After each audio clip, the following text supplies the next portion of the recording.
Nailang ka ba dun sa sinabi ko kanina? Alin? Na mahalaga ka sa akin? Alam ko naman na bugso lang ng damdamin yun. Tsaka, syempre, natakot. Siya hindi lang siya basta bugso ng damdamin.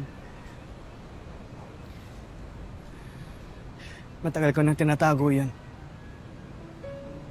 Hindi ko lang pinapansin. Pasensya ka na kung hindi ko agad naamin sa sarili ko yung nararamdaman ko para sa'yo. Kung hindi pa mawawala si Chelsea, kung hindi niya pa sasabihin yun bago siya mamatay, panigurado, tinatago ko pa rin yun hanggang ngayon eh. Kaya di naman natin kailangan pag-usapan to ngayon kasi may iba pang importanteng bagay kailangan tayo gawin, di ba? Importante rin to. Importante rin tayong dalawa. Alam mo, hindi naman importante maging tayo agad. Gusto ko lang namang sabihin sa'yo yung nararamdaman ko.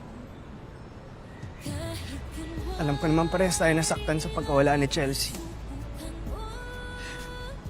Marami tayong hirap at sakit na pinagdaanan at naniniwala ako na kaya natin maghilom na magkasama. Sana, Kakidlat. Pag okay na ang lahat mo, Cha, bigyan natin ng pagkakataon yung isa't isa.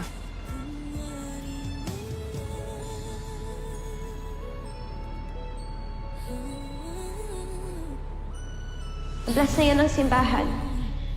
Pagtirik mo, tsaka pagdasal mo yung papa mo.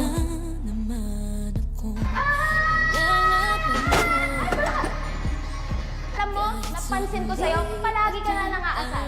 What? Hindi nga. Crush mo ako, no? Ay, sweet! Crush mo ako eh! Naamoy-amoy mo to, no? Ang kapal mo!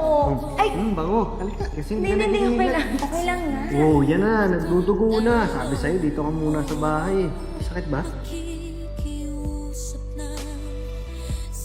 Hero, Kakidlat. Hero ko.